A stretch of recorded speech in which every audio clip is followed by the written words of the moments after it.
MJ classes YouTube channel पर आपका स्वागत है। आज के वीडियो में हम जानेंगे परिमेय संख्या और अपरिमेय संख्या के बारे में। कल के वीडियो में हमने बाकी दीगर जितने भी नंबर्स होते हैं, जो नंबर्स के टाइप्स होते हैं, उसके बारे में बहुत ही बेहतरीन और इजी वे में जाना। आज के वीडियो में हम समझेंगे परिमेय संख्या और अपरिमेय संख्या के बारे में। सबसे पहले हम थोड़ा सा आपको रिव्यू कर देते हैं जो दीगर नंबर्स होते हैं। जैसे नेचुरल नंबर सबसे पहला नंबर होता है जो कि काउंटिंग में यूज होता है, यानी 1 2 3 4 ये जो जितने भी नंबर होते हैं, ये जो होते हैं वो नेचुरल नंबर या काउंटिंग नंबर होते हैं। प्राकृतिक संख्या इसको कहते हैं, जिसका इस्तेमाल हम कहाँ करते हैं? काउंटिंग में करते हैं। दूसरा है पूर्ण संख्याएं, होल नंबर। पूर्ण संख्याएं, होल नंबर जो होते हैं नेचुरल नंबर में जीरो को शामिल करने से प्राप्त होता है। ठीक है, जो नेचुरल नंबर 1 2 3 4 5 6 जो इन्फिनाइट तक, अनंत तक जाता है, उसमें अगर जीरो आगे शामिल हो जाए तो वहां हमें मिलता है पूर्ण संख्या। ठीक है, अगर डिटेल में जानना हो तो आई बटन पे क्लिक करें और पहले वाले वीडियो पे जाकर उसको अच्छे से देख लें। ठीक है, उसके बाद आता है पूर्णांक, इंटीग्रस। ठीक है, तो इंटीग्रस क्या होता है? जिसमें प्लस और माइनस दोनों नंबर्स हो, ठीक है, वो इंटीग्रस हो जाते हैं। फिर हमने जाना भाज्य संख्याएं, अभाज्य संख्याएं। भाज्य संख्याएं वे संख्याएं होती हैं जिनके दो से ज्यादा गुणनखंड होते हैं, और अभाज्य संख्या वे संख्याएं होती हैं जिनके सिर्फ और सिर्फ दो गुणनखंड हो, या जो अपने आप से कटता हो और एक से कटता हो, उसे हम कहते हैं अभाज्य संख्याएं, प्राइम नंबर। ठीक है, तो इसके बारे में हम लोगों ने अच्छे से जाना था। आज का वीडियो जो है परिमेय संख्या और अपरिमेय संख्याओं पे के रिलेटेड होने वाला है। पिछले वीडियो में हमने इस पे डीपली डिस्कशन नहीं किया था। इसलिए नहीं किया था क्योंकि ये जो नंबर्स होते हैं ना, अगर ये कंफ्यूजन जो हमारे माइंड में बना रहता है, अगर वो कंफ्यूजन हम दूर नहीं करेंगे, अगर उसी में मैंने बता दिया होता, डीपली डिस्कशन नहीं किया होता, तो ये कंफ्यूजन कभी दूर नहीं होता। तो इसीलिए हमने डिसाइड किया कि इसके लिए हम सेपरेट में वीडियो बनाएंगे परिमेय संख्या और अपरिमेय संख्या के ऊपर। ठीक है, तो जो परिमेय संख्या होती हैं वो क्या होता है, कल हमने पिछली वीडियो में हमने बताया था कि परिमेय संख्या क्या होती है और अपरिमेय संख्या क्या होती है। आज के वीडियो में हम इसके ऊपर डिटेल डिस्कशन करने वाले हैं। ठीक है, तो आइए बगैर समय गवाए जो है हम लोग परिमेय संख्या और अपरिमेय संख्या के बारे में सीख लेते हैं। ठीक है, परिमेय संख्या का डिफिनीशन मैं आपको बता दूं कि वे संख्याएं जो p/q के रूप में लिखी जाती हैं, वे संख्याएं जो p/q के रूप में लिखी जाती हो, मगर शर्त ये होता है कि जो q होता है ना, वो जो होगा जीरो के बराबर नहीं होना चाहिए, और जो p और q होते हैं वे पूर्णांक होने चाहिए। p और q जो होते हैं वो पूर्णांक होने चाहिए। अब पूर्णांक क्या होता है? पूर्णांक मतलब जो प्लस में भी हो और माइनस में भी हो। अब इस हिसाब से अगर हम देखें तो इसका एग्जाम्पल जो हो जाएगा -2/1, ये पूर्णांक है, क्योंकि प्लस और माइनस दोनों होता है। पूर्णांक यहाँ पे क्लियरली बता दिया गया है कि जो नंबर्स p/q के रूप में लिखी जा सके, और वो जो दी गई नंबर वो पूर्णांक होनी चाहिए, यानी वो प्लस में भी हो सकता है और माइनस में भी हो सकता है। शर्त ये है कि जो नीचे जो हर है, इसको हर कहते हैं, इसको अंश कहते हैं। अंश को इंग्लिश में नॉमिनेटर कहते हैं और इसको डिनोमिनेटर कहते हैं। ठीक है, तो जो हर है, डिनोमिनेटर है, वो जीरो नहीं होना चाहिए, बस ये एक शर्त होता है। ठीक है, तो यानी कि कहने का मतलब कि -2/0 जो है, ये जो है परिमेय संख्या नहीं है, क्योंकि नीचे जीरो आ गया, जीरो नहीं होना चाहिए। ठीक है, ये परिमेय संख्या नहीं है, बस जीरो नहीं होना चाहिए। बाकी जो है अगर जीरो ऊपर आ जाता है तो वो परिमेय संख्या हो जाएगा। यानी एग्जाम्पल में अगर आप ऐसे लिख दें परिमेय संख्या है, कोई इसमें कंफ्यूजन नहीं होनी चाहिए कि ये परिमेय है कि नहीं। अगर जीरो अंश में है, नॉमिनेटर साइड में है, तो वो हमारा क्या हो जाएगा? परिमेय संख्या हो जाएगा, क्योंकि जीरो क्या होता है? पूर्णांक होता है। यही बात समझ में? यानी अगर नंबर माइनस में है तो उसका कोई इफेक्ट नहीं है, प्लस में है उसका कोई इफेक्ट नहीं है। ठीक है, लेकिन बस क्या नहीं होना, जो डिनोमिनेटर वो जीरो नहीं होना। ठीक है, अगर डिनोमिनेटर जीरो होता है तो इस तरह से वो क्या हो जाएगा? अनडिफाइंड हो जाएगा और वो परिमेय संख्या नहीं होगा। क्लियर? ठीक है, इरेशनल नंबर वे संख्याएं जो p/q के रूप में नहीं लिखी जा सकती। वे नंबर जो p/q के रूप में नहीं लिखी जा सकती हैं वो अपरिमेय संख्या कहलाती है। यह जो डिफिनीशन है जस्ट इसका उल्टा है। मगर जितने भी अपरिमेय संख्याएं होती हैं, जैसे √2 होता है, √3 होता है, √5 होता है, √7 होता है, ठीक है, √11 होता है, यानी जितने भी अभाज्य संख्याएं हैं वो क्या हो जाएंगे? अपरिमेय संख्या हो जाएंगे। मगर अगर वहां पे क्या लगा हो ना, अंडर रूट लगाओ। अगर उन नंबर पे अंडर रूट लगा हो, वे नंबर जो अपने आप से कटे और एक से कटे और उनके ऊपर अंडर रूट लगाओ, वो हो जाते हैं अपरिमेय संख्या। समझ में आई? वे नंबर जो अभाज्य नंबर हों, क्योंकि पिछली वीडियो में हमने अभाज्य नंबर अच्छे से समझा था, ठीक है। अगर आप नहीं देखे हैं पिछली वीडियो तो आई बटन पे क्लिक करके देख लें, ठीक है।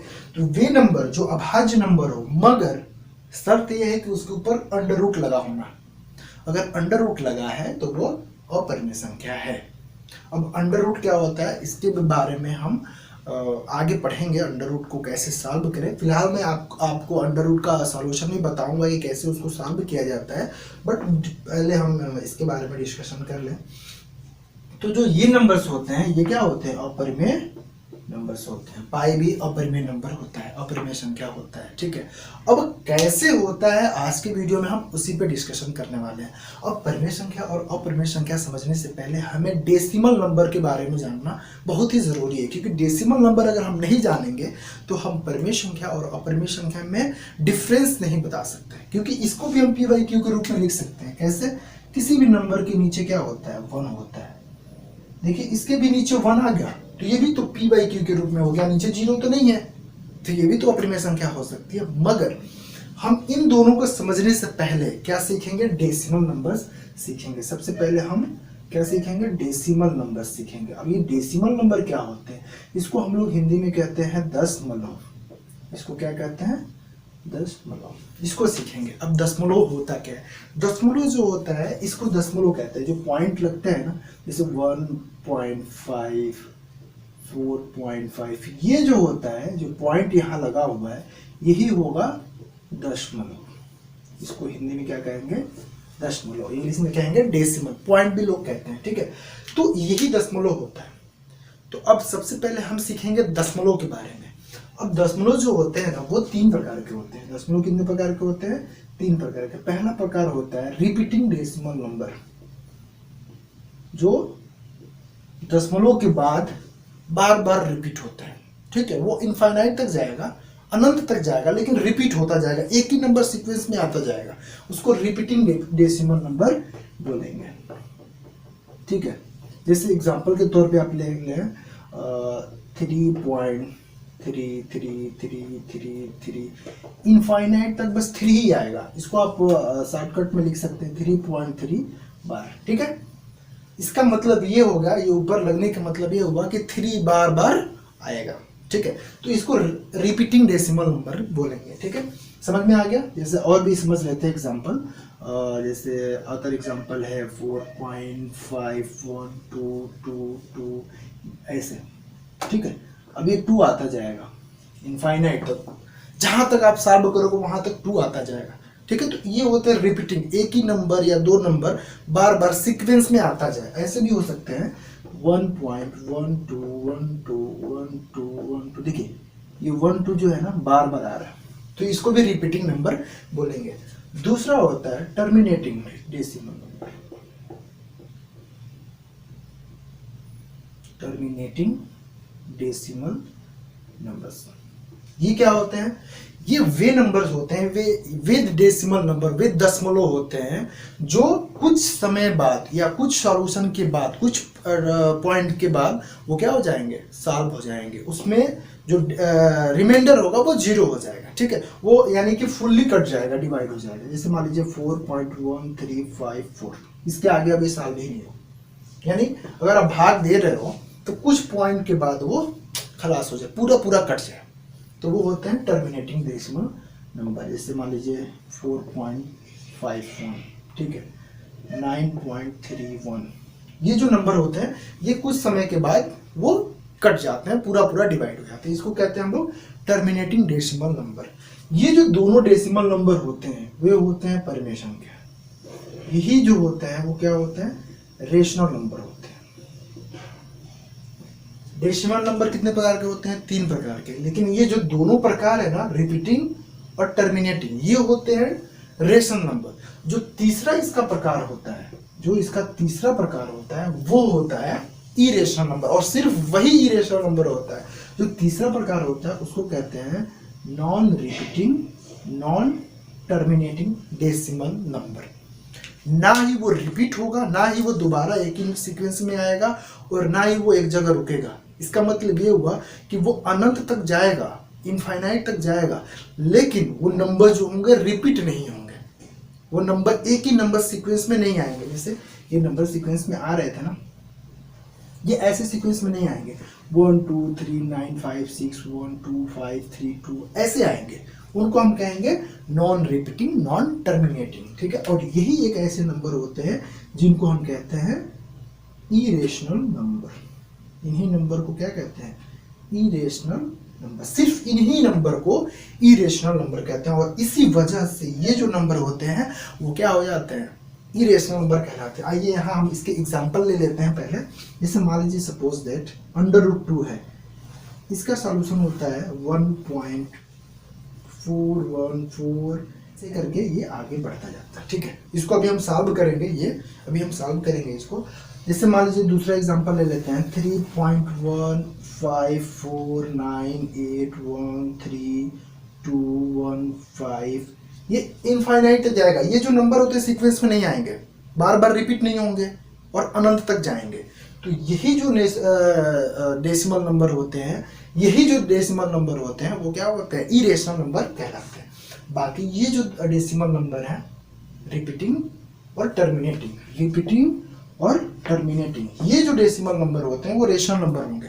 लेकिन बाकी जो होगा non repeating, non terminating, non repeating, non terminating, ये जो नंबर होगा वो हो जाएगा इरेशनल नंबर। उसको कहते हैं अपरिमेय संख्या। सिर्फ यही एक नंबर होता है जो अपरिमेय संख्या होता है। अपरिमेय संख्या क्या है? यहाँ पे एक नया डिफिनेशन ये मिला कि दशमलव के बाद वे नंबर जो ना ही रिपीट हो और ना ही कभी खत्म हो, वो अनंत तक जाए, उसी को हम कहते हैं अपरिमेय संख्या, इरेशनल नंबर। समझ में आया? चलिए अभी हम सीखते हैं आगे। अभी तो ये तो आप समझ में आ गया आपको कि कौन से ऐसे नंबर होते हैं जो इरेशनल होते हैं और कौन से ऐसे नंबर होते हैं जो रेशनल नंबर होते हैं।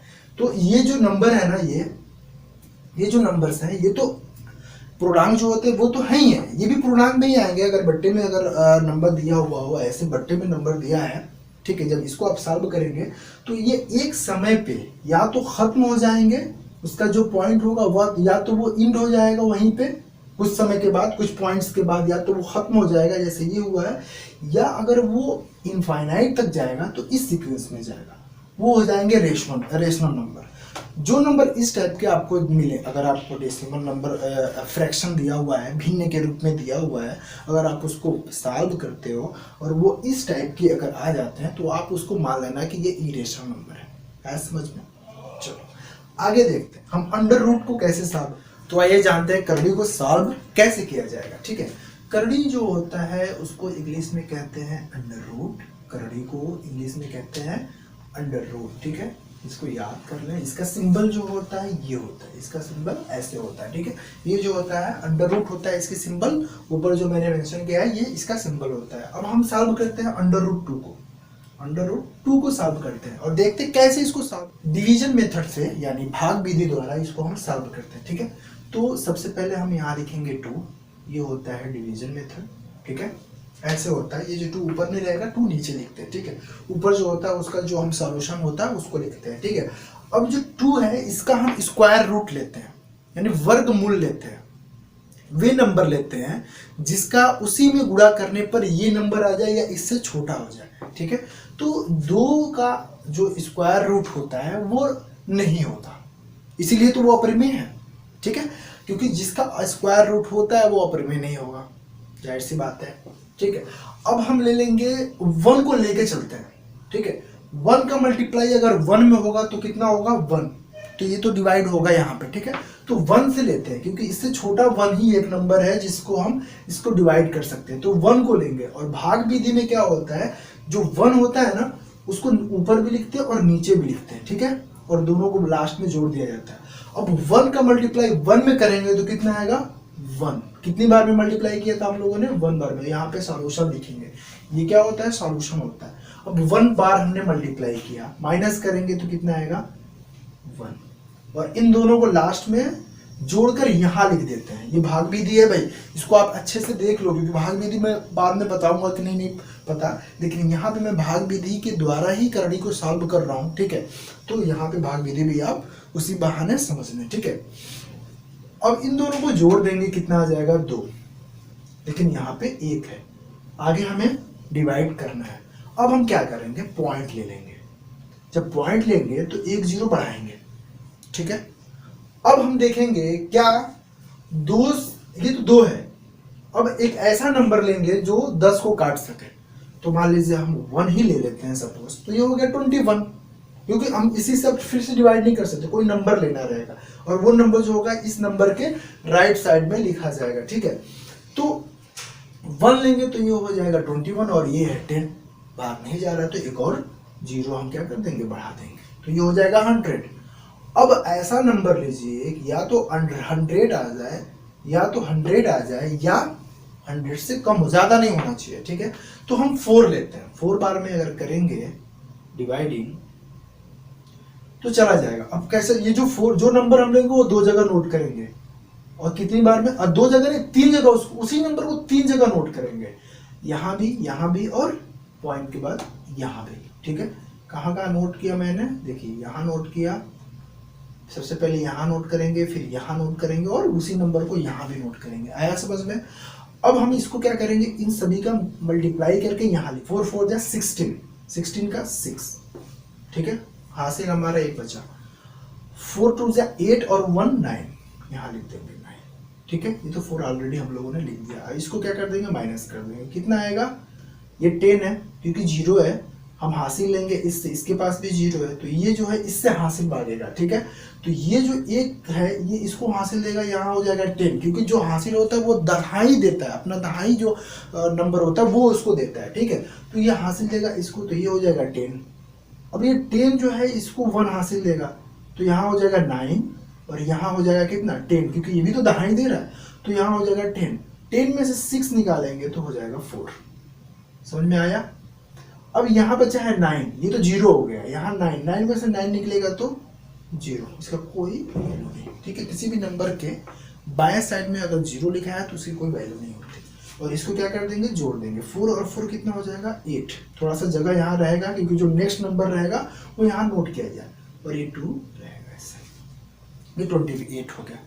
अब क्या करेंगे, यहाँ पे एक 0 बढ़ाएंगे, और यहाँ पे तो एक नंबर रहेगा, ये 3 नंबर हो जाएंगे, यानी कि इकाई दहाई सैकड़ा हो जाएंगे। तो ये 2 नंबर अगर है और ये 3 नंबर है तो डिवाइड जाएगा नहीं, तो हम जाहिर सी बात है यहाँ पे एक और 0 बढ़ा देंगे। अब जो है ये 3 नंबर हो गया, तो 28 में हम कौन से ऐसे नंबर की मल्टीप्लाई करें, कौन सा ऐसा नंबर ऐड यहाँ करें जो 400 400 या 400 से कम लाए। तो मान लें हम सपोज अगर 2 ऐड कर देंगे तो ये जो है 282 हो जाएगा, और 282 का डबल करेंगे तो 400 से ज़्यादा होगा, इसलिए हम एक बार में मल्टीप्लाई करके इसको ख़त्म करेंगे, ठीक है। एक का अगर 1 में करेंगे तो 1 8 2 यही आ जाएगा, ठीक है। माइनस करेंगे, सेम यही प्रोसेस यहाँ भी होगी, ये हासिल इसको देगा, ये हासिल इसको देगा, ठीक है। तो ये हो जाएगा 10, 10 में से 1 जाएगा 9, ये 9 था, 9 में से 8 जाएगा 1, ये कितना बच गया 3, 3 में से 2 जाएगा 1, कितना बच गया 119, और ये क्या कर देंगे ऐड कर देंगे, और ये जो 1 है कहाँ लिखेंगे, यहाँ लिखेंगे। ये लिखना मत भूलिए, ठीक है, जैसे मैं बोला वैसे आपने बोला, यहाँ जरूर नोट कर दे। अब इसको जोड़कर यहाँ लिखेंगे 2, ये जो है ऐसे हो गया। फिर से यहाँ वही प्रोसेस आगे हम बढ़ाते जाएंगे। चलिए और भी कुछ स्टेप्स में कर देता हूँ, ठीक है। यहाँ पे एक 0 बढ़ाए, यहाँ पे देखिए 1 2 3, और यहाँ पे भी एक नंबर आएगा, जैसे जैसे ये कर रहे हैं ना वैसे ये एक एक नंबर एक एक जो है स्टेप्स बढ़ता जाएगा, ठीक है। तो ये 282 है, ठीक है। तो ये अगर एक और नंबर ले लेते हैं यहाँ पे तो 2800 कुछ नंबर हो जाएंगे, और ये जो है 1000 है, तो इसलिए यहाँ 1 0 न बढ़ाकर हम क्या करेंगे 2 0 बढ़ाएंगे। तो इसलिए यहाँ पे हम एक और 0 बढ़ा देते हैं, 2 0 बढ़ाएंगे। तो देखिए 2 0 में 1 0 और मैंने बढ़ा दिया, 2 0 बढ़ गया। अब हम कौन सा ऐसा नंबर लें जो इसको डिवाइड कर सके या इससे थोड़ा सा कम डिवाइड करे, यानी या तो इसी को काटे या इससे कम काटे। तो हम 4 लेंगे, ठीक है। ये आ गए ठीक है, इसका मल्टीप्लाई कर दिया, इसका इसमें मल्टीप्लाई कर दिया 4 का, ठीक है, तो ये नंबर आ गया। अब ये माइनस कर देंगे तो क्या होगा, सेम वही चीज रहेगा, ये इससे हासिल लेगा, 9 में ये हो जाएगा 10, 10 में से हम निकालेंगे 6 निकालेंगे तो कितना आ जाएगा 4, ये है 9, 9 में से 9 जा 0, ये है 8 में से 2 जा 6 और ये 2 कट गया, 1 में से 1 जाएगा तो 0 हो जाएगा, या काट दीजिएगा, ऐसे लिख देते हैं, ठीक है। अब यहाँ पे फिर से हम 2 0 बढ़ाएंगे और ये जो 4 बार में हमने किया था, ये 4 यहाँ पे भी आ जाएगा, ठीक है। अब हम फिर इसको ऐड करेंगे, 4 4 8, ये हो जाएगा 2 8 2, ठीक है। फिर 2 0 हमने ऐड कर दिया। अब वो कौन सा ऐसा नंबर है जो इसको काट सके या इससे कम नंबर ला सके, तो सेम ऐसे ही हम आगे बढ़ते जाएंगे, ठीक। 2 बार में, कितने बार में, 2 बार में करते हैं। 2 दूना 4, 8 दूना 16, 2 दूना 4 1 5, 8 दूना 16 के 6 यहाँ से 1 2 2 4 1 5, इतना आया, ठीक है। अब इसको माइनस कर देंगे, कितने बार में किया था, 2 बार में, तो वो 2 कहाँ चला जाएगा, यहाँ पे। अब ये देखिए यहाँ से आपको क्या मिल रहा है, ये जो नंबर मिला, अभी इसके आगे भी जाएगा, फिलहाल में हम लोग यहाँ डिस्कस कर रहे हैं। ये जो नंबर आपको मिला, ये नंबर क्या रिपीटिंग नंबर है, रिपीटिंग डेसिमल नंबर है, नहीं, देखिए रिपीट नहीं हो रहा है, कोई नंबर रिपीट नहीं हुआ। क्या ये टर्मिनेटिंग है, नहीं, ये अनंत तक जाएगा, ये टर्मिनेटिंग भी नहीं होगा, ये अनंत तक जाने वाला नंबर है। तो ये कौन सा नंबर है, ना रिपीट हो रहा है और ना ही टर्मिनेट हो रहा है, वहां ना ही कहीं जाके कट रहा है, ये आगे अनंत तक जा रहा है। तो कौन से नंबर हो जाएंगे, ये जो नंबर आएंगे वो होगा नॉन रिपीटिंग नॉन टर्मिनेटिंग, और जो number non repeating non terminating होता है वही क्या होता है, इरेशनल नंबर होता है। तो इस तरह से ये जो होगा √2 वो क्या हो जाएगा, इरेशनल नंबर हो जाएगा, ऐसा समझ में। तो ऐसे ही इसको आपको और आगे भी बढ़ा, तो आप ऐसे ही आगे बढ़ाएंगे और आपको √3 का सॉल्यूशन, √5 का सॉल्यूशन, √7 का सॉल्यूशन और 11 का सॉल्यूशन आपको ऐसे ही करके निकालने रहेंगे, जो कि इरेशनल नंबर है। अदर एग्जाम्पल भी हम लोग देख लें कि क्या ये नंबर्स जो हैं, दिए गए नंबर्स जो हैं, क्या वो रेशनल नंबर है या इरेशनल नंबर, ठीक है। जैसे अगर √रूट में 64 आपको दिया हो, यहाँ अगर कोई नंबर नहीं है ना तो वो 2 होता है वहाँ पे, ठीक है। अगर ये दिया हो और पूछ दे कि सीधी कीजिए कि ये एक परिमेय संख्या है, या ऐसे भी दे सकता है कि क्या ये परिमेय संख्या है या अपरिमेय, ऐसे भी दे सकता है। तो चलिए सॉल्व करते हैं इसको। सबसे पहले हम 64 का गुणनखंड निकालेंगे, 64 का हम गुणनखंड निकालेंगे, गुणनखंड हम ऑलरेडी पढ़ चुके हैं, ठीक है।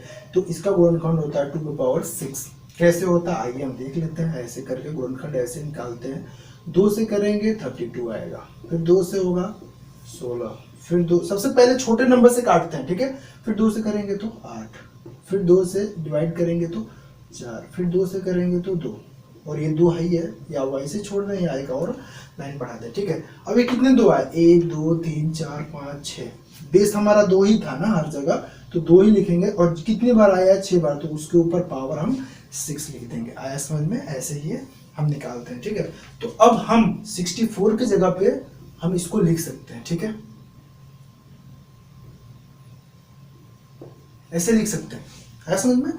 अब देखिए जो √रूट होता है ना, उसको हटाने के लिए हम क्या करते हैं, जो बेस धीर होते हैं वो, ये जो पावर होता है जो √रूट का, वो हो जाता है बट्टे में बेस के ऊपर, ठीक है।